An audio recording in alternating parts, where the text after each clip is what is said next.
Halo pendengar kisah, selamat datang kembali di channel kami yang membahas kisah kriminal yang benar-benar terjadi di seluruh dunia. Kami berharap semoga kalian semua dalam keadaan sehat walafiat dan dijauhkan dari mara bahaya. Di dalam kisah kali ini, kami akan membahas tentang seorang warga Thailand yang mengeksekusi pacarnya di negara Australia. Di perantauan tersebut, mereka tinggal bersama dan juga bekerja di sebuah restoran yang sama. Dan di tempat mereka bekerja, sang pria kerap kali cemburu dengan pacarnya ketika sang pacar sedang melayani pelanggan. Dan akhirnya ketika kecemburuan tidak lagi terbendung, dia pun dengan tega menghabisi pacarnya di kediaman mereka sendiri. Bagaimana cerita selengkapnya tentang kasus ini? Jadi beginilah kisah di baliknya. Di kota Wollongong, Australia, tinggallah seorang wanita bernama Mantana Nancy Kataran yang berusia 37 tahun. Nancy ini merupakan warga negara Thailand yang merantau ke negara Australia untuk melanjutkan pendidikannya. Dia merupakan anak sulung dari 3 bersaudara. Orang tua dan salah satu saudaranya tinggal di negara Thailand. Namun identitas dari keluarga Nancy tidak dibukakan kepada publik. Lalu pada tahun 2019, Nancy pindah ke Australia untuk melanjutkan perkuliahan. Awalnya dia tinggal bersama salah satu saudara perempuannya. Saudaranya ini sudah menikah dan memiliki seorang anak. Nancy sendiri dikenal sebagai anak yang penyayang dan ceria. Dia sangat dekat dengan saudaranya dan juga keponakannya. Meskipun sibuk dengan dunia perkuliahan, Nancy selalu menyempatkan diri untuk bermain bersama keponakannya. Lalu di samping perkuliahannya, Nancy juga mengambil beberapa pekerjaan part-time. Di awal tahun 2022, dia mulai bekerja di sebuah restoran sebagai pelayan untuk menambah biaya kehidupannya. Saat bekerja itulah, dia bertemu dengan seorang lelaki dan jatuh cinta kepadanya. Lelaki itu bernama Natawut Tamanjanta yang berusia 29 tahun, tepatnya lebih muda daripada Nancy.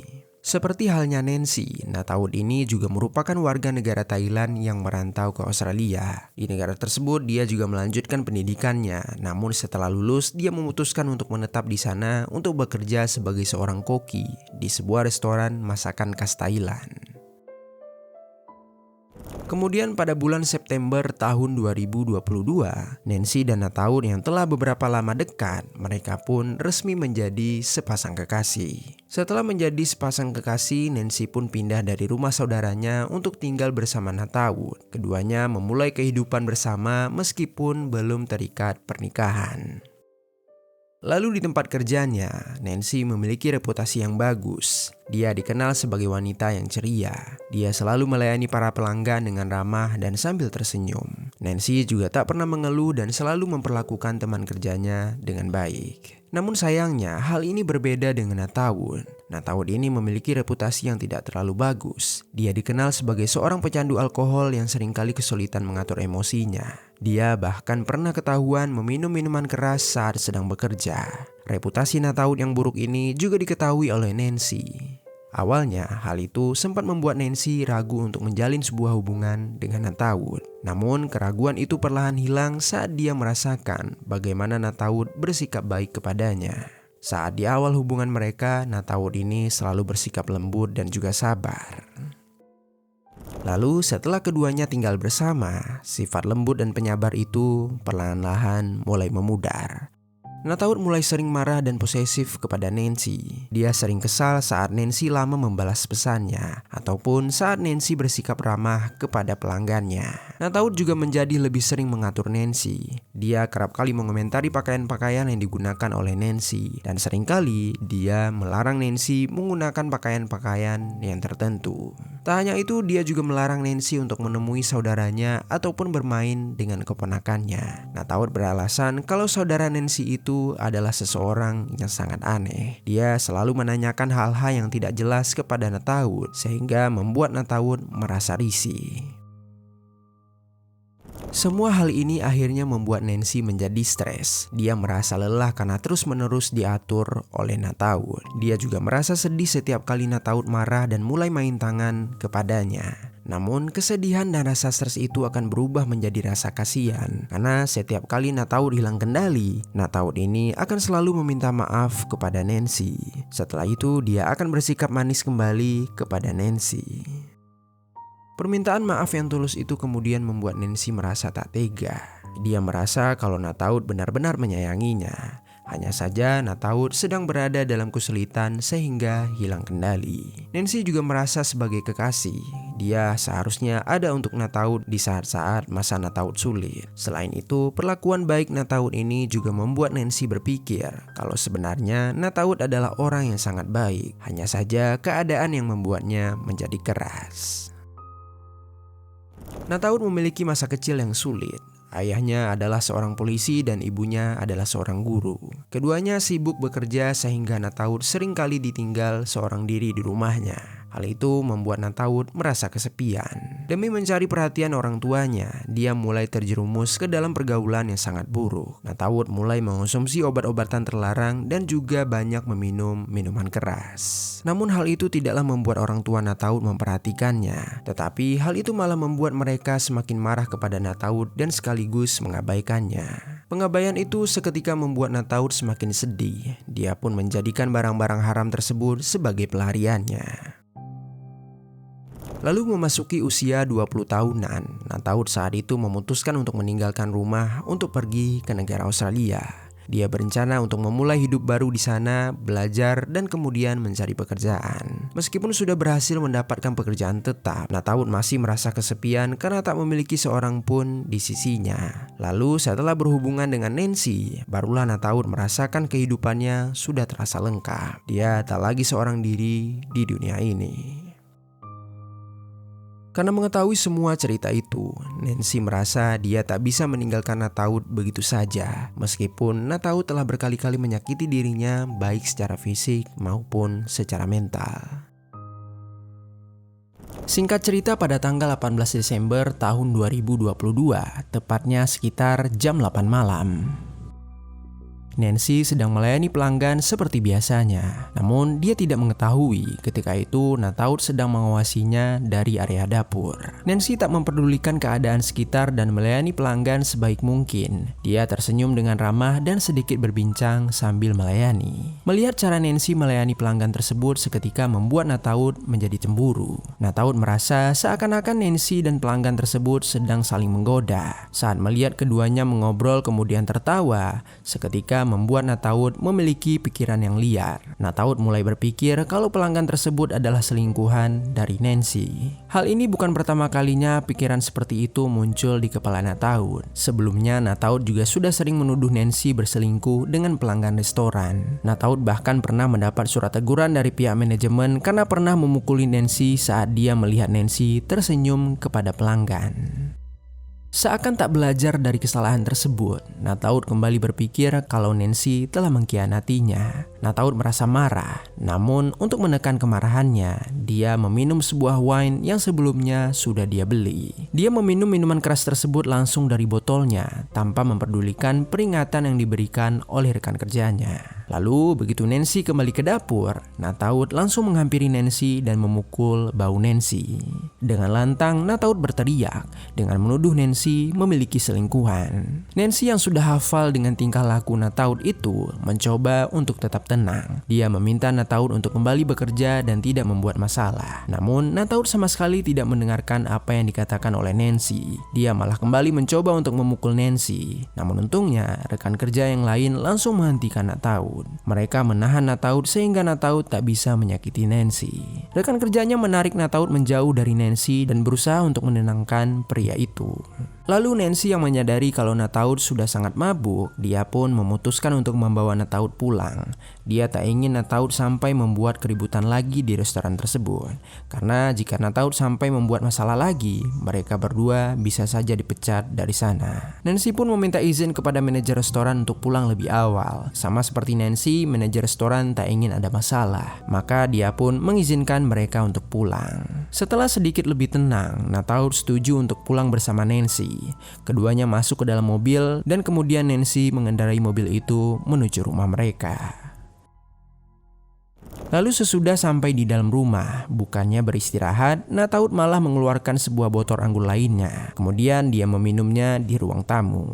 Nancy hanya menggelengkan kepalanya melihat hal itu. Dia tak berkomentar karena tak ingin memprovokasi pacarnya. Dia pun pergi ke kamar mandi untuk membersihkan diri. Sesudah selesai mandi dan berganti baju, Nancy keluar dan melihat Nataud masih meminum minuman keras di ruang tamu. Dia pun kembali mengabaikan Nataud dan berjalan ke arah kamar untuk berniat tidur. Namun sayangnya, pengabaian yang diberikan oleh Nancy tersebut membuat Nataud menjadi marah. Dia berpikir kalau Nancy mengabaikan dirinya karena Nancy sudah memiliki orang lain yang lebih dia sayang dibanding dirinya. Karena sudah sangat mabuk, Nataud tak bisa lagi mengontrol dirinya. Dia langsung membanting gelas yang dia pegang hingga gelas itu pecah berkeping-keping ke atas lantai.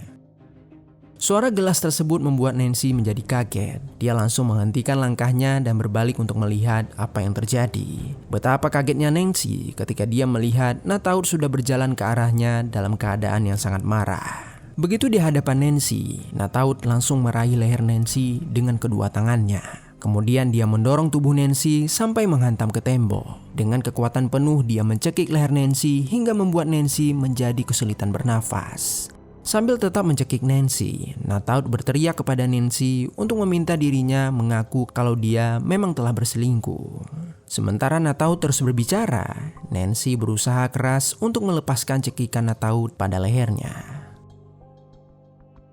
Dia menangis serta memohon kepada Nataud untuk tidak menyakiti dirinya. Lalu karena Nancy tak kunjung mengaku tentang keselingkuhannya, Nataud pun merasa kesal. Dia membanting tubuh Nancy ke samping hingga terbentur ke atas lantai. Benturan itu membuat Nancy merasa pusing, namun dia mencoba melawan rasa sakit itu.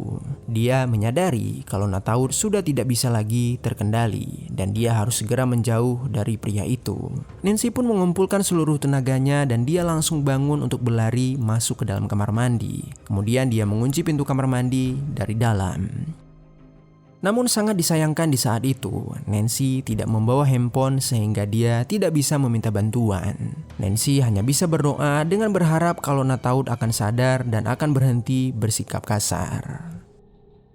Doa Nancy tidak terkabul. Melihat Nancy masuk ke dalam kamar mandi justru semakin membuat Nataud menjadi emosi. Dia merasa Nancy menghindarinya dan menganggap remeh dirinya. Di tengah kemarahan tersebut dan masih dalam keadaan mabuk, Nataud berusaha untuk mendobrak pintu kamar mandi. Sambil berteriak memanggil nama Nancy dan menuduh Nancy sebagai pembohong, Nataud menendang-nendang pintu kamar mandi hingga membuat pintu tersebut menjadi hancur. Dan akhirnya pintu tersebut pun terbuka. Begitu pintu terbuka, Nataud masuk ke dalamnya dan melihat Nancy sedang meringkuk di sudut kamar mandi. Dia pun langsung menarik rambut Nancy, kemudian tanpa ragu membenturkan kepala Nancy ke arah tembok kamar mandi. Benturan itu membuat kepala Nancy menjadi pusing dan dia merasa seluruh tubuhnya menjadi lemas. Di tengah rasa sakit itu, Nataud kembali meraih rambut Nancy untuk menyeretnya ke arah ruang tamu. Lalu di ruang tamu, Nataud kembali memukuli kepala Nancy dengan menggunakan tangannya. Dia memukuli kepala Nancy tanpa henti. Pukulan itu membuat Nancy menjadi semakin lemah. Cairan merah mengalir dari mulut dan hidungnya. Namun Nataud tak juga berhenti. Dia seakan kerasukan dan terus memukul kepala Nancy dengan tangan kosongnya. Dan pada akhirnya Nancy yang tak kuat lagi menanggung semua rasa sakit itu. Nafasnya semakin lemah dan dia sudah tak bisa lagi merasakan apa-apa. Nancy perlahan-lahan menutup matanya dan kemudian mengembuskan nafas terakhirnya. Meski Nancy tidak lagi bergerak, Nataud masih saja menyerang kepala Nancy. Dia baru berhenti ketika merasakan rasa sakit di tangannya. Dia melihat ke arah tangannya dan baru menyadari kalau tangannya sudah membengkak. Nataud menyadari apa yang sudah dia lakukan. Dia melihat Nancy tergeletak di hadapannya. Nancy tak lagi melawan dan juga tidak bernafas. Kepanikan pun mulai menjalari diri Nataud. Di tengah kepanikan itu, Nataud langsung mengambil handphonenya untuk menghubungi seseorang. Orang yang dia telepon bukanlah pihak kepolisian ataupun ambulan, melainkan salah satu rekan kerjanya. Kepada temannya tersebut, Nataud mengaku telah melakukan kesalahan besar dan meminta si teman untuk menolong dirinya. Lalu karena temannya ini memahami tabiat Nataud, dia pun sadar kalau Nataud kemungkinan besar telah melukai seseorang. Dia menanyakan di mana keberadaan Nataud saat itu dan Nataud pun menjawab kalau dia ada di rumahnya. Tanpa menunggu lagi, sang teman ini pun langsung meminta pihak kepolisian untuk datang ke alamat Nataud. Tak lama kemudian, polisi pun sampai di kediaman Nataud. Nataud membukakan pintu dan membiarkan mereka masuk ke dalam rumahnya. Begitu masuk ke dalam rumah, polisi melihat keadaan rumah itu yang sangat berantakan. Gelas pecah dan barang-barang berceceran. Di tengah barang-barang itu, polisi melihat ada seorang wanita yang tergeletak di atas lantai. Polisi pun langsung memeriksa wanita tersebut yang ternyata sudah meninggal dunia. Polisi langsung meminta penjelasan kepada Nataud. Ketika itu Nataud mengatakan kalau dia dan Nancy adalah sepasang kekasih. Mereka bertengkar dan Nataud tak sengaja mendorong Nancy hingga terjatuh. Polisi tidak percaya dengan apa yang dikatakan oleh Nataud. Mereka langsung mengumpulkan bukti dari TKP. Kemudian mereka juga menggiring Nataud ke kantor polisi untuk dilakukan proses interogasi lebih lanjut. Tak hanya menginterogasi Nataud, mereka juga meminta keterangan dari para tetangga Nataud. Kepada polisi, para tetangga memberikan kesaksian yang sama, yaitu mereka mendengar suara pria dan wanita yang sedang bertengkar, dan juga suara yang sesuatu seperti dibanting. Para tetangga ini juga menambahkan kalau hal itu bukan pertama kalinya mereka mendengar suara pertengkaran tersebut dari rumah itu. Selain itu, polisi juga meminta keterangan dari rekan kerja Nataud dan juga Nancy. Dari mereka, polisi mendapatkan kesaksian yang tidak jauh berbeda. Salah satu rekan kerja Nataud yang menelpon pihak kepolisian, dia menjelaskan kalau Nataud memang sering hilang kendali dan memukul Nancy. Dia juga menyampaikan kalau saat Nataud menelpon dirinya, saat itu Nataud mengatakan kalau dia telah melakukan suatu kesalahan. Kata kesalahan yang digunakan Nataud di sini adalah kata dalam bahasa Thailand yang berarti memukuli seseorang sampai terluka parah. Dan karena hal itulah, si teman ini tak ragu untuk menelpon pihak kepolisian karena saat itu dia berpikir kalau sesuatu yang buruk pasti telah terjadi. Lalu rekan kerja yang lain juga memberikan kesaksian yang tak jauh berbeda. Mereka mengatakan kalau mereka sering melihat tubuh Nancy yang dipenuhi luka dan juga memar. Kumpulan kesaksian ini kemudian dijadikan bukti oleh pihak kepolisian. Kemudian persidangan untuk Nataud akhirnya dimulai. Karena banyaknya bukti, Nataud pun tidak bisa mengelak. Di dalam persidangan, dia akhirnya mengakui kalau dia telah memukuli Nancy tanpa henti hingga membuat Nancy tewas di rumah mereka. Masih di persidangan yang sama, jaksa penuntut menekankan betapa kejamnya kejahatan yang sudah dilakukan Nataud. Pihak jaksa menjelaskan bagaimana Nancy sempat berlindung di dalam kamar mandi. Namun, Nataud memecahkan pintu itu untuk melanjutkan serangannya. Hal ini menunjukkan niat serta tekad kuat dalam diri Nataud untuk menyakiti Nancy. Jaksa meminta kepada hakim supaya Nataud diberikan hukuman yang seberat-beratnya. Lalu tak hanya jaksa penuntut, keluarga Nancy juga mengungkapkan hal yang sama. Dalam sebuah wawancara dengan media, keluarga Nancy mengungkapkan betapa hancurnya hati mereka karena telah kehilangan seorang Nancy. Saudara Nancy mengungkapkan kalau ibunya kesulitan untuk menerima kenyataan kalau Nancy sudah benar-benar tiada. Selain itu, putranya yang merupakan keponakan Nancy juga masih terus menanyakan di mana keberadaan bibinya. Mereka sangat berharap bahwa pengadilan akan memberikan hukuman yang setimpal untuk pelaku. Kemudian pada tanggal 18 September tahun 2024, pengadilan memutuskan Nataud bersalah atas pengeksekusian terhadap Nancy. Pengadilan menjatuhkan hukuman selama 23 tahun 4 bulan penjara dengan masa larangan pembebasan bersyarat minimal 16 tahun 4 bulan penjara.